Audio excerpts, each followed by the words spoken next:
ನಮಸ್ಕಾರ. ವಿಚಾರ ವಿನಿಮಯಕ್ಕೆ ಸ್ವಾಗತ. ನಾವು ಪ್ಲಾಸ್ಟಿಕ್ ಕನ್ನಡದ ಬಗ್ಗೆ ಮಾತಾಡ್ತಾ ಇದ್ವಿ. ನಮ್ಮ ಹಿಂದಿನ ವಿಡಿಯೋದಲ್ಲಿ ನಾವು ಪ್ಲಾಸ್ಟಿಕ್ ಕನ್ನಡದ ಹಿನ್ನೆಲೆಯನ್ನು ನೋಡಿದ್ವಿ. ಈ ವಿಡಿಯೋದಲ್ಲಿ ಪ್ಲಾಸ್ಟಿಕ್ ಕನ್ನಡಕ್ಕೆ ಕಾರಣವಾದಂತಹ ಕೆಲವು ಅಂಶಗಳು ಹಾಗೂ ಪ್ಲಾಸ್ಟಿಕ್ ಕನ್ನಡದಲ್ಲಿ ಏನಾಯ್ತು ಅನ್ನೋದನ್ನ ನೋಡೋಣ. ಅಲಿವರ್ದಿ ಖಾನ್ ತನ್ನ ಉತ್ತರಾಧಿಕಾರಿಯನ್ನಾಗಿ ಸಿರಾಜುದ್ದೌಲನನ್ನ ನೇಮಿಸಿದ್ದು ಅರಮನೆಯಲ್ಲಿ ಹಲವರಿಗೆ ಅಸೂಯೆಯನ್ನು ಉಂಟು ಮಾಡುತ್ತೆ. ಅದರಲ್ಲಿ ಸಿರಾಜುದ್ದೌಲನ ದೊಡ್ಡಮ್ಮನಾದಂತಹ ಗಸೇತಿ ಬೇಗಂ, ಅವಳಿಗೆ ಸಿರಾಜುದ್ದೌಲ ಅಧಿಕಾರಕ್ಕೆ ಬರೋದು ಇಷ್ಟ ಆಗೋದಿಲ್ಲ. ಅವಳಿಗೆ ತನ್ನ ಇನ್ನೊಬ್ಬಳು ತಂಗಿಯಾದಂತಹ ಮೈಮುನ್ನಾ ಬೇಗಂನ ಮಗ ಶೌಕತ್ ಜಂಗ್ ಅವನನ್ನ ಸಿಂಹಾಸನದಲ್ಲಿ ಕೂರಿಸಬೇಕು ಅನ್ನುವ ಆಸೆ. ಈ ಗಸೇತಿ ಬೇಗಂ ಹತ್ರ ಅಪಾರವಾದಂತಹ ಆಸ್ತಿ ಮತ್ತು ಸಂಪತ್ತು ಇರುತ್ತೆ. ಆದ್ದರಿಂದ ಅವಳು ತುಂಬಾ ಪ್ರಭಾವಶಾಲಿಯಾಗಿರ್ತಾಳ.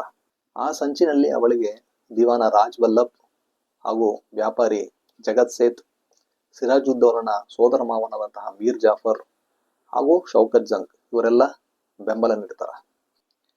ಸಿರಾಜುದ್ದೌಲ ತನ್ನ ವಿರುದ್ಧವಾಗಿ ಸಂಚು ನಡೀತಾ ಇದೆ ಅಂತ ಗೊತ್ತಾದಾಗ ಮೊದಲನೇದಾಗಿ ಅವನು ಗಸೇತಿ ಬೇಗಂನ ಹತ್ರ ಇದ್ದಂತಹ ಆಸ್ತಿ ಮತ್ತೆ ಸಂಪತ್ತು ಇದನ್ನ ತನ್ನ ವಶಪಡಿಸಿಕೊಂಡು ಅವಳನ್ನ ಬಂಧಿಸ್ತಾನೆ.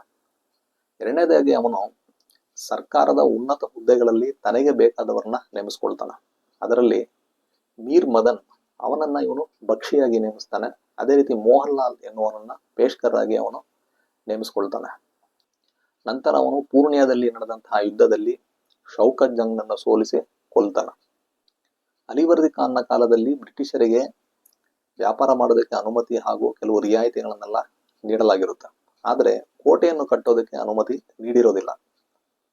ಈ ಸಿರಾಜುದ್ದೌಲ ನವಾಬನಾದ ನಂತರ ಬ್ರಿಟಿಷರು ತಮ್ಮ ಕಲ್ಕತ್ತಾದಲ್ಲಿ ಇದ್ದಂತಹ ಕೋಟೆಯನ್ನ ಭದ್ರಪಡಿಸಬೇಕು ಅನ್ನೋದಕ್ಕೋಸ್ಕರ ಕೆಲಸವನ್ನು ಶುರು ಮಾಡಿರ್ತಾರ.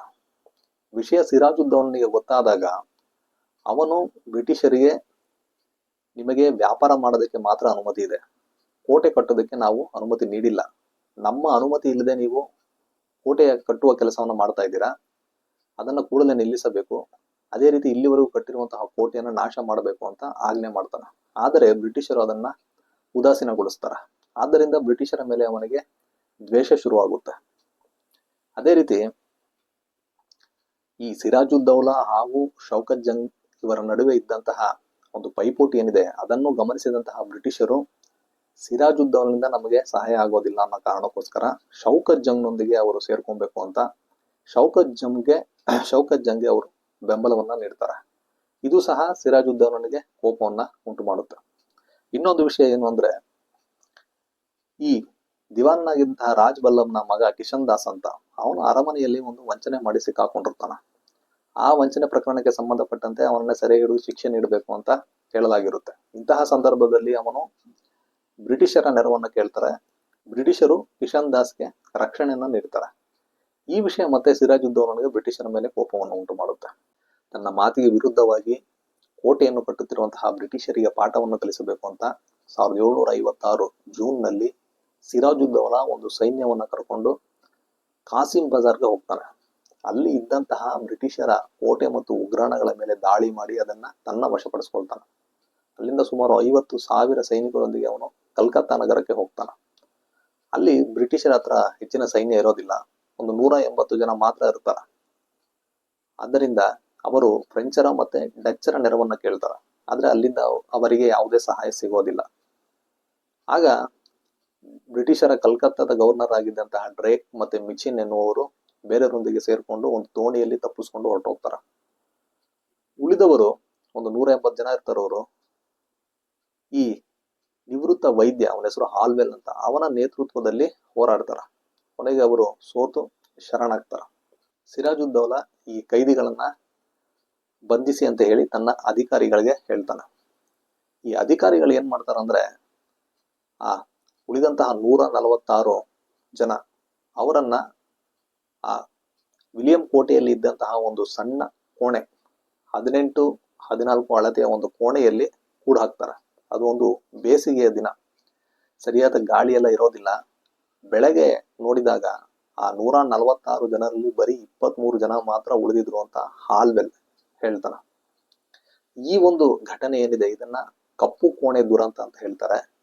ಈ ಕಪ್ಪು ಕೋಣೆ ದುರಂತ ಏನಿದೆ ಅದು ಪ್ಲಾಸ್ಟಿಕ್ ಕದನಕ್ಕೆ ನೇರವಾದ ಕಾರಣ ಆಯ್ತು. ಕೆಲವರು ಈ ರೀತಿಯ ಘಟನೆ ನಡೆದೇ ಇಲ್ಲ, ಅದು ಸುಳ್ಳು ಅಂತ ಹೇಳ್ತಾರೆ. ಅದೇ ರೀತಿ ಈ ಘಟನೆ ನಡೆದಿರುವುದಕ್ಕೆ ಆ ಸಮಕಾಲೀನ ಗ್ರಂಥಗಳಲ್ಲಿ ಯಾವುದೇ ಒಂದು ಉಲ್ಲೇಖ ಇಲ್ಲ. ಈ ಒಂದು ಸಣ್ಣ ಕೋಣೆಯಲ್ಲಿ ಹೇಗೆ 144 ಜನರನ್ನ ಇಡಕ್ಕಾಗುತ್ತೆ? ಈ ರೀತಿಯ ಪ್ರಶ್ನೆಗಳನ್ನ ಕೇಳಲಾಗ್ತಾ ಇದೆ. ಒಂದು ವೇಳೆ ಆ ರೀತಿ 144 ಜನರನ್ನ ಕೋಣೆಯಲ್ಲಿ ಹಾಕಿದ್ರು ಸಹ ಅದಕ್ಕೆ ಸಿರಾಜುದ್ದೌಲಾ ಕಾರಣ ಅಲ್ಲ, ಯಾಕಂದ್ರೆ ಅವನ ಅಧಿಕಾರಿಗಳು ಮಾಡಿರುವಂತಹ ತಪ್ಪು ಅದು ಅಂತ ಕೆಲವರು ಹೇಳ್ತಾರ. ಕೆಲವರು ಏನ್ ಹೇಳ್ತಾರ ಅಂದ್ರೆ, ಈ ಹಾಲ್ವೆಲ್ ಏನಿದ್ದಾನೆ ಅವನು ಬ್ರಿಟಿಷರಿಂದ ತನಗೆ ಒಂದು ಬಡ್ತಿ ಸಿಗ್ಲಿ ಅನ್ನೋ ಕಾರಣಕ್ಕೋಸ್ಕರ ಈ ರೀತಿಯ ಒಂದು ಕಥೆಯನ್ನು ಸೃಷ್ಟಿ ಮಾಡಿ ಹೇಳ್ದ ಅಂತ ಹೇಳ್ತಾರ. ಅದೇನೇ ಇದ್ರು ಈ ವಿಷಯ ಅಂದ್ರೆ ಕಪ್ಪು ಕೋಣೆ ದುರಂತದಲ್ಲಿ ಸುಮಾರು 120 ಬ್ರಿಟಿಷರು ತೀರೋದ್ರು ಅನ್ನೋ ವಿಷಯ ಮದ್ರಾಸ್ನಲ್ಲಿದ್ದಂತಹ ಬ್ರಿಟಿಷರಿಗೆ ತಲುಪುತ್ತೆ. ಈ ವಿಷಯ 1756 ಆಗಸ್ಟ್ ನಲ್ಲಿ ಬ್ರಿಟಿಷರಿಗೆ ಗೊತ್ತಾದಾಗ ಅವರು ರಾಬರ್ಟ್ ಕ್ಲೈವ್ ಹಾಗೂ ಅಡ್ಮಿರಲ್ ವ್ಯಾಟ್ಸನ್ ನ ನೇತೃತ್ವದಲ್ಲಿ ಒಂದು ಸೈನ್ಯವನ್ನ ಬಂಗಾಳಕ್ಕೆ ಕಳಿಸ್ಕೊಡ್ತಾರ. ಡಿಸೆಂಬರ್ ನಲ್ಲಿ ಈ ಬ್ರಿಟಿಷ್ ಸೈನ್ಯ ಬಂಗಾಳದ ಹೂಗ್ಲಿ ನದಿಯನ್ನ ಪ್ರವೇಶ ಮಾಡ್ತಾರ. ಜನವರಿ 2ನೇ ತಾರೀಕು ಅವರು ಕಲ್ಕತ್ತಾವನ್ನ ಮತ್ತೆ ತಮ್ಮ ವಶಪಡಿಸ್ಕೊಳ್ತಾರ. ನಂತರ ಸಿರಾಜುದ್ದೌಲನ ವಿರುದ್ಧ ಯುದ್ಧ ಮಾಡೋದಕ್ಕೆ ಅವರು ಯೋಜನೆಗಳನ್ನ ರೂಪಿಸ್ತಾ ಇರ್ತಾರ. ಅದರ ಪ್ರಕಾರ ಅವರು ಹೂಗ್ಲಿ ಎಂಬ ಪಟ್ಟಣದ ಮೇಲೆ ಆಕ್ರಮಣ ಮಾಡ್ತಾರ. ಫೆಬ್ರವರಿ 3, 1757 ಸಿರಾಜುದ್ದೌಲಾ ತನ್ನ ಸೈನ್ಯದೊಂದಿಗೆ ಅಲ್ಲಿ ಬರ್ತಾನೆ. ಫೆಬ್ರವರಿ 4ನೇ ತಾರೀಕು ರಾಬರ್ಟ್ ಕ್ಲೈವ್ ತನ್ನ ಸೈನ್ಯದವರೊಂದಿಗೆ ಒಂದು ಅನಿರೀಕ್ಷಿತವಾದಂತಹ ದಾಳಿಯನ್ನ ಸಿರಾಜುದ್ದೌಲನ ಮೇಲೆ ಮಾಡ್ತಾನೆ. ಆ ಒಂದು ಯುದ್ಧದಲ್ಲಿ ಬ್ರಿಟಿಷರು ಮೇಲುಗೈ ಸಾಧಿಸ್ತಾರೆ. ಆದ್ದರಿಂದ ಸಿರಾಜುದ್ದೌಲಾ ಬ್ರಿಟಿಷರೊಂದಿಗೆ ಒಂದು ಒಪ್ಪಂದವನ್ನ ಮಾಡ್ಕೊಳ್ತಾನೆ. ಆ ಒಪ್ಪಂದಕ್ಕೆ ಅಲಿನಗರ್ ಒಪ್ಪಂದ, ಟ್ರೀಟಿ ಆಫ್ ಅಲಿನಗರ್ ಅಂತ ಕರೀತಾರೆ. ಆ ಒಪ್ಪಂದದಲ್ಲಿ ಏನಿರುತ್ತೆ ಅಂದ್ರೆ, ಮೊದಲಿನಂತೆ ಅಂದ್ರೆ 1717ರಲ್ಲಿ ಬ್ರಿಟಿಷರಿಗೆ ಈ ವ್ಯಾಪಾರಕ್ಕೆ ಏನೇನು ಸವಲತ್ತುಗಳನ್ನ ನೀಡಲಾಗಿತ್ತೋ ಅದೆಲ್ಲವನ್ನ ಮುಂದುವರಿಸ್ಕೊಂಡು ಹೋಗ್ಬೇಕು. ಅದೇ ರೀತಿ ಬ್ರಿಟಿಷರು ಕೋಟೆಗಳನ್ನ ಕಟ್ಟೋದಕ್ಕೆ ಅನುಮತಿಯನ್ನು ನೀಡಬೇಕು. ಈ ರೀತಿಯ ಕೆಲವು ಸವಲತ್ತುಗಳನ್ನ ಆ ಒಪ್ಪಂದದಲ್ಲಿ ಬ್ರಿಟಿಷರಿಗೆ ಮಾಡಿಕೊಡಲಾಗುತ್ತೆ. ಅಲ್ಲಿಂದ ಸಿರಾಜುದ್ದೌಲಾ ಮುರ್ಷಿದಾಬಾದ್ ನಗರಕ್ಕೆ ಹೊರಟೋಗ್ತಾನೆ. ಈ ನಡುವೆ ರಾಬರ್ಟ್ ಕ್ಲೈವ್ ಏನ್ ಮಾಡ್ತಾನಂದ್ರೆ, ಈ ಫ್ರೆಂಚರಿಗೆ ಸೇರಿದಂತಹ ಚಂದೇರ್ ನಗರ್ ಅದನ್ನ ತಾನು ವಶಪಡಿಸ್ಕೊಳ್ಬೇಕು ಅಂತ ಅವನು ಯೋಚನೆ ಮಾಡ್ತಾ ಇರ್ತಾನೆ. ಈ ವಿಷಯ ಸಿರಾಜುದ್ದೌಲನಿಗೆ ಗೊತ್ತಾದಾಗ ಅವನಿಗೆ ಮತ್ತೆ ಬ್ರಿಟಿಷರ ವಿರುದ್ಧ ದ್ವೇಷ ಉಂಟಾಗುತ್ತೆ. ಆದ್ರೆ ಅವನಿಗೆ ಬೇರೆ ಸಮಸ್ಯೆಗಳಿರುತ್ತೆ. ಏನು ಅಂದ್ರೆ, ಉತ್ತರದಿಂದ ಅಫ್ಘಾನರು ಅವರ ಮೇಲೆ ದಾಳಿ ಮಾಡ್ತಾರೆ ಅಂತ ಒಂದು ಆಗಾಗ ವಿಷಯ ಬರ್ತಾ ಇರುತ್ತೆ. ಇನ್ನೊಂದು ಕಡೆ ಮರಾಠರು ಅವರಿಗೆ ತುಂಬಾ ತೊಂದರೆಯನ್ನ ನೀಡ್ತಾ ಇರ್ತಾರ. ಇಂತಹ ಸಂದರ್ಭದಲ್ಲಿ ಬ್ರಿಟಿಷರ ವಿರುದ್ಧ ಏನ್ ಮಾಡೋದು ಅಂತ ಅವನು ಯೋಚನೆ ಮಾಡ್ತಾ ಇರ್ತಾನ. ಅಷ್ಟೇ ಅಲ್ಲದೆ ಸಿರಾಜುದ್ದೌಲನ ಅರಮನೆಯಲ್ಲಿ ಅವನ ಬಗ್ಗೆ ಹಲವರಿಗೆ ಅತೃಪ್ತಿ ಇರುತ್ತೆ. ಆದ್ದರಿಂದ ಅವರೆಲ್ಲ ಸೇರಿ ಇವನ ವಿರುದ್ಧವಾಗಿ ಸಂಚು ಮಾಡ್ತಾ ಇರ್ತಾರ. ಅದರಲ್ಲಿ ಯಾರ್ಯಾರು ಇರ್ತಾರಂದ್ರೆ, ಮೀರ್ ಜಾಫರ್, ಜಗತ್ ಸೇಠ್, ಮತ್ತೆ ರಾಯ್ ದುರ್ಲಭ್ ಹಾಗೂ ಆಮಿ ಚಂದ್ ಇವರೆಲ್ಲ ಸೇರ್ಕೊಂಡು ಸಿರಾಜುದ್ದೌಲನ ವಿರುದ್ಧ ಸಂಚು ಮಾಡ್ತಾ ಇದ್ದಾರೆ ಅನ್ನುವ ವಿಷಯ ರಾಬರ್ಟ್ ಕ್ಲೈವ್ಗೆ ಗೊತ್ತಾಗುತ್ತೆ. ಅವನು ಬ್ರಿಟಿಷ್ ಕಮಿಟಿಗೆ ಈ ವಿಷಯವನ್ನು ತಿಳಿಸ್ತಾನ. ಅವ್ರು ಏನ್ ಮಾಡ್ತಾರಂದ್ರೆ, ಈ ಒಂದು ಸಂಚಿನಲ್ಲಿ ಭಾಗಿಯಾಗೋದಕ್ಕೆ ರಾಬರ್ಟ್ ಕ್ಲೈವ್ಗೆ ಅನುಮತಿಯನ್ನು ನೀಡ್ತಾರೆ. ಇದು ಮೇ 1, 1757ರಲ್ಲಿ ನಡೆಯುತ್ತೆ. ಅದರ ಪ್ರಕಾರ ರಾಬರ್ಟ್ ಕ್ಲೈವ್ ಏನ್ ಮಾಡ್ತಾನಂದ್ರೆ, ಮೀರ್ ಜಾಫರ್ನನ್ನ ಭೇಟಿಯಾಗಿ ಸಿರಾಜುದ್ದೌಲನ ಸ್ಥಾನಕ್ಕೆ ನಿನ್ನನ್ನ ನಾವು ತರ್ತೀವಿ, ನೀನು ನವಾಬನಾದ ನಂತರ ನಮಗೆ ವ್ಯಾಪಾರಕ್ಕೆ ಸಹಾಯವಾಗುವಂತೆ ಕೆಲವೊಂದು ವಿಷಯಗಳನ್ನ ಮಾಡಬೇಕು ಅನ್ನೋ ರೀತಿಯಲ್ಲಿ ಅವರೊಂದಿಗೆ ಒಂದು ಒಪ್ಪಂದ ಆಗುತ್ತೆ. ಈ ವಿಷಯ ಅಂದ್ರೆ, ತಾವು ರಾಬರ್ಟ್ ಕ್ಲೈವ್ನೊಂದಿಗೆ ಒಪ್ಪಂದ ಮಾಡ್ಕೊಳ್ತಿದ್ದೀವಿ ಅನ್ನೋ ವಿಷಯ ಯಾವುದೇ ಕಾರಣಕ್ಕೂ ಆಮಿ ಚಂದ್ಗೆ ಗೊತ್ತಾಗಬಾರದು ಅಂತ ಈ ಮೀರ್ ಜಾಫರ್ ಮತ್ತೆ ಜಗತ್ ಸೇತ್ ಅನ್ಕೊಂಡಿರ್ತಾರೆ. ಆದ್ರೆ ವಿಷಯ ಆಮಿ ಚಂದ್ಗೆ ಗೊತ್ತಾಗುತ್ತೆ.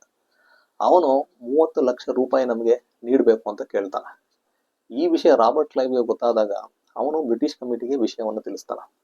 ಆಗ ಅವನು ಒಂದು ಸಂಚನ್ನ ಮಾಡ್ತಾನೆ. ಏನು ಅಂದ್ರೆ, ನಾವು 2 ಒಪ್ಪಂದಗಳನ್ನ ಮಾಡೋಣ. ಒಂದು ನಿಜವಾದ ಒಪ್ಪಂದ, ಇನ್ನೊಂದು ನಕಲಿ ಒಪ್ಪಂದ. ಒಂದನ್ನ ನಾವು ಬಿಳಿ ಹಾಳೆ ಒಪ್ಪಂದ ಅಂತ ಹೇಳ್ತಾರೆ, ವೈಟ್ ಪೇಪರ್. ಇನ್ನೊಂದು ರೆಡ್ ಪೇಪರ್, ಕೆಂಪು ಹಾಳೆ ಒಪ್ಪಂದ. ಈ ಬಿಳಿ ಒಪ್ಪಂದ ನಿಜವಾದ ಒಪ್ಪಂದ. ಅದರಲ್ಲಿ ಆಮಿ ಚಂದ್ ಕೇಳುವಂತಹ ಹಣ ಏನಿದೆ ಅದರ ಬಗ್ಗೆ ಏನೂ ಇರೋದಿಲ್ಲ. ಇನ್ನೊಂದರಲ್ಲಿ ಆಮಿ ಚಂದ್ ಕೇಳಿದ್ದನ್ನ ನೀಡ್ತೀವಿ ಅನ್ನೋ ರೀತಿಯಲ್ಲಿ ಒಂದು ಒಪ್ಪಂದವನ್ನ ತಯಾರು ಮಾಡಿ ಅದರಲ್ಲಿ ಕಮಿಟಿಯವರು ಸಹಿ ಮಾಡಿ, ರಾಬರ್ಟ್ ಕ್ಲೈವ್ ಸಹಿ ಮಾಡಿ, ಈ ಅಡ್ಮಿರಲ್ ವ್ಯಾಟ್ಸನ್ ಅವನು ನಿಜವಾದ ಒಪ್ಪಂದಕ್ಕೆ ಮಾತ್ರ ಸಹಿ ಮಾಡ್ತಾನೆ, ಈ ನಕಲಿ ಒಪ್ಪಂದಕ್ಕೆ ಸಹಿ ಮಾಡೋದಿಲ್ಲ. ಆದ್ದರಿಂದ ರಾಬರ್ಟ್ ಕ್ಲೈವ್ ಸ್ವತಃ ತಾನೇ ಸಹಿ ಮಾಡಿ ಮೀರ್ ಜಾಫರ್ನೊಂದಿಗೆ ಜೂನ್ 4, 1757ರಲ್ಲಿ ಒಪ್ಪಂದವನ್ನ ಮಾಡ್ಕೊಳ್ತಾನೆ. ಜೂನ್ 14, 1757 ಆ ದಿನ ರಾಬರ್ಟ್ ಕ್ಲೈವ್ ಸಿರಾಜುದ್ದೌಲನ ವಿರುದ್ಧ ಯುದ್ಧ ಮಾಡ್ತೀವಿ ಅಂತ ಸಂದೇಶವನ್ನ ಕಳಿಸ್ತಾನ. ವಿಷಯ ಸಿರಾಜುದ್ದೌಲನಿಗೆ ಗೊತ್ತಾದಾಗ ಅವನು ಮೊದಲು ಏನ್ ಮಾಡ್ತಾನಂದ್ರೆ ಜೂನ್ 15ನೇ ತಾರೀಕು ಈ ಮೀರ್ ಜಾಫರ್ ಇವರೊಂದಿಗೆ ಸೇರ್ಕೊಂಡಿದ್ದಾನೆ ಅನ್ನೋ ಒಂದು ಅನುಮಾನದಿಂದ ಮೀರ್ ಜಾಫರ್ನ ಅರಮನೆಯಲ್ಲಿ ಅವನ ಮೇಲೆ ಆಕ್ರಮಣ ಮಾಡ್ತಾರ. ಮಾಡಿ ಅವನು ಹೇಳ್ತಾನೆ, ನೀನು ಅವ್ರ ಜೊತೆ ಸೇರ್ಬಾರ್ದು ಯಾವುದೇ ಕಾರಣಕ್ಕೆ ಅಂತ. ಸರಿ ಅಂತ ಮೀರ್ ಜಾಫರ್ ಒಪ್ಕೊಳ್ತಾನ.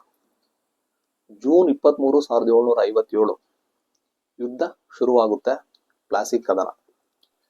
ಆ ದಿನ ಜೂನ್ 23ರಂದು ಸಿರಾಜುದ್ದೌಲನ ಸೈನ್ಯ, ಅದರಲ್ಲಿ ಅವನ ಜನರಲ್ ಆಗಿದ್ದಂತಹ ಮೀರ್ ಮದನ್, ಅವನನ್ನ ಬ್ರಿಟಿಷರು ಕೊಲ್ತಾರ. ಈ ಯುದ್ಧದಲ್ಲಿ ಸಿರಾಜುದ್ದೌಲನಿಗೆ ತುಂಬಾ ಹಿನ್ನಡೆ ಉಂಟಾಗುತ್ತೆ. ಆದ್ದರಿಂದ ಅವನು ಏನ್ ಮಾಡ್ತಾನಂದ್ರೆ ಆ ಯುದ್ಧದಿಂದ ಅವನು ಸೇನೆಯನ್ನ ಹಿಂಪಡೆದು ಹೊರಟೋಗ್ತಾನ. ಆದ್ದರಿಂದ ಬ್ರಿಟಿಷರು ಆ ಯುದ್ಧದಲ್ಲಿ ಗೆಲ್ತಾರೆ. ಆ ದಿನ ಮೀರ್ ಜಾಫರ್ ರಾಬರ್ಟ್ ಕ್ಲೈವ್ನನ್ನ ಭೇಟಿ ಮಾಡ್ತಾನೆ. ರಾಬರ್ಟ್ ಕ್ಲೈವ್ ಮೀರ್ ಜಾಫರ್ಗೆ ಬಂಗಾಳ, ಬಿಹಾರ ಮತ್ತು ಒರಿಸ್ಸಾದ ನವಾಬ ನೀನೆ ಅಂತ ಹೇಳ್ತಾನೆ. ಅದೇ ರೀತಿ ಯಾವುದೇ ಕಾರಣಕ್ಕೂ ನಾವು ಸಿರಾಜುದ್ದೌಲನನ್ನ ತಪ್ಪಿಸ್ಕೊಂಡು ಹೋಗಕ್ಕೆ ಬಿಡಬಾರ್ದು, ಅವನ್ನ ಬೇಗ ನಾವು ಸೆರೆ ಹಿಡಿಬೇಕು ಅಂತ ಮಾತಾಡ್ಕೊಳ್ತಾರ. ಸಿರಾಜುದ್ದೌಲ ಏನ್ ಮಾಡ್ತಾನಂದ್ರೆ ಅಲ್ಲಿ ಅಂದ್ರೆ ಮುರ್ಷಿದಾಬಾದ್ ಅಲ್ಲಿ ಇದ್ದಂತಹ ರಾಜ್ಮಹಲ್ ಎಂಬ ಅರಮನೆಯಲ್ಲಿ ಅವನು ಇರ್ತಾನ. ಈ ವಿಷಯ ಮೀರ್ ಜಾಫರ್ನ ಸೈನಿಕರಿಗೆ ಗೊತ್ತಾದಾಗ ಅವರು ಅಲ್ಲಿ ಹೋಗಿ ಅವನನ್ನ ಸೆರೆ ಹಿಡಿತಾರೆ.